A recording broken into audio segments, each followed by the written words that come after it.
ยนัดวันสงกรานต์ปีหน้าน้องสิทาที่เลดูนคร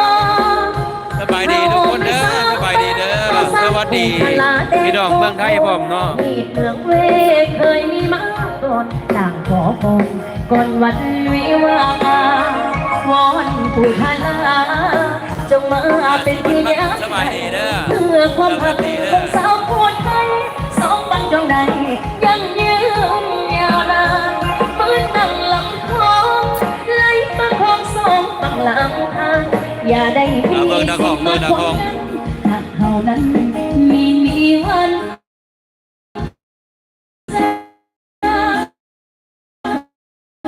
น้องอยู่เมืองเวสดเลยพี่น้องสดเลยยังฮักเดียวดังมีมนต์หน้าสีเหลื่อมๆมีได้หวังลมสายหัวเธอยังตั้งเจอต่อตั้งเจอรอขันมาเจอยังคอยท่าอยู่เสมอยังหวังเป็นเธอมียามเมืองได้ปวดระบง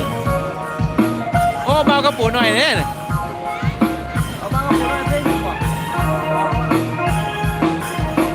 มากระปู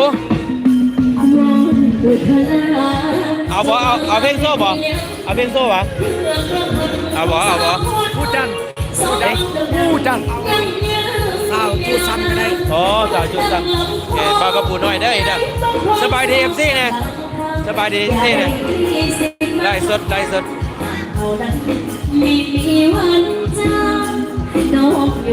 ผู้มินต้องใส่ละสีไปสีเด้อยังฮักที่เดียวดังมีบททางมีในวังลงใส่หัวเธอยังตั้งเธอต่อตั้งใจรอพันมากเลยยังคอยท่าอยู่เสมอยังหวังเป็นเธอกดไลค์กดแชร์ให้เด้อ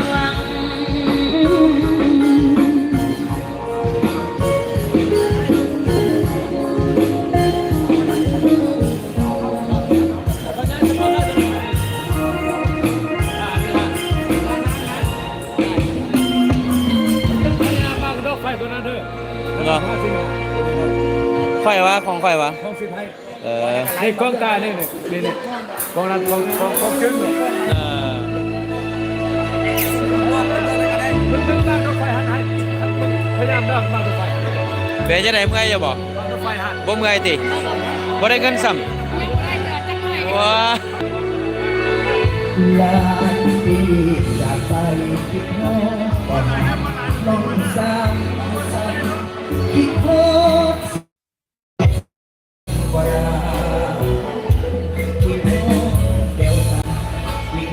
ดีแม่ไงเจ้าขอบใจหลายเพิ่นมาขอเบอร์โทร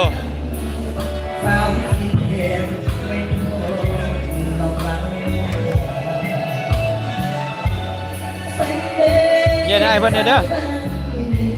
ของกินก็บักหลายๆบ่นี่ย่ำพักยังบ่ได้แกะเถอะมีออหลามแบบอาหารหลวงพระบางแซ่บ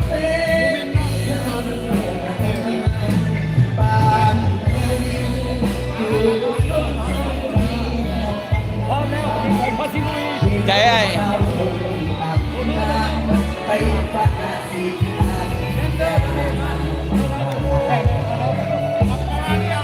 ไปเบิ่งเบากระปูกันวันนี้เนาะ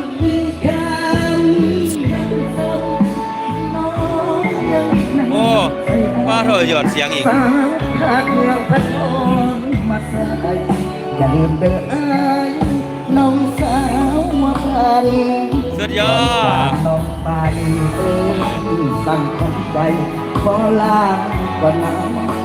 ว่าต้องอายจะกลับมาหน้าพักงานอย่าลืมเบาหน่อยเมื่อกีตาร์สาวหน้าน้อง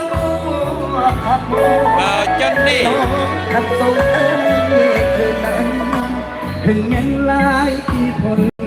ทางสเปียงนอกนั้นเอ้ยยังบ่นดีกดไลค์กดแชร์เด้อ